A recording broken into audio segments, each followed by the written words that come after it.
Narito ako ngayon sa inyo ay nananawagan ng tunay na pagkakaisa at pagtutulungan. Ipakita natin at gawin ang totoong kahulugan ng suportang tunay at walang alinlangan. Huwag balutin ang puso ng mga kalituhan, huwag papatalo sa udyok ng mga kalaban. Manatiling matatag, huwag panghihinaan, patuloy na maniwala, huwag silang bibitawan. Halina mga kalangga, magsilbi tayong tanglaw sa landas ng Rochelle. Tayo ang maging ilaw, samahan natin sila, wala sa ating ang bibitaw. Hanggang sa dulo, ipakita sa kilos at galaw. Rochelle, ang dahilan kung bakit puso ay nabuksan. Rochelle, ang dahilan kung bakit may natulungan. Rochelle, ang dahilan kung bakit marami na ang kaibigan. Rochelle, ang dahilan kung bakit patuloy na lumalaban. Rochelle, ang dahilan kung bakit napawi ang kalungkutan. Rochelle, ang dahilan kung bakit naglaho ang kapakuran.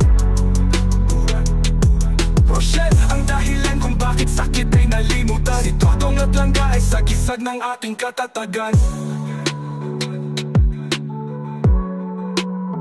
Narito tayo ngayon, patuloy pa rin natatayo. Magkaisa tayo, sikapin natin tayo ay mabuo. Isang pamilya tayo, kaya dapat ay magkasundo upang iisang bigis matibay at iguguho. Sama-sama tayong lalago. Huwag magpadala sa mga mapagbalat kayo. Tanging Rochelle lamang ang laging isa puso upang hindi maligaw at sa iba ay matukso. Halina mga kalangga, magsilbi tayong tanglaw sa landas ng Rochelle. Tayo ang maging ilaw, samahan natin sila, wala sa ating nang bibitaw. Hanggang sa dulo, ipakita sa kilos at galaw. Rochelle, ang dahilan kung bakit puso ay nabuksan. Rochelle, ang dahilan kung bakit may natulungan. Rochelle, ang dahilan kung bakit marami na ang kaibigan.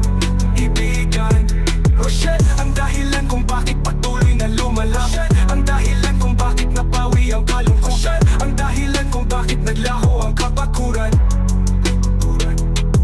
Rochelle, ang dahilan kung bakit sakit ay nalimutan. Si Totong at Langga ay sagisag ng ating katatagan.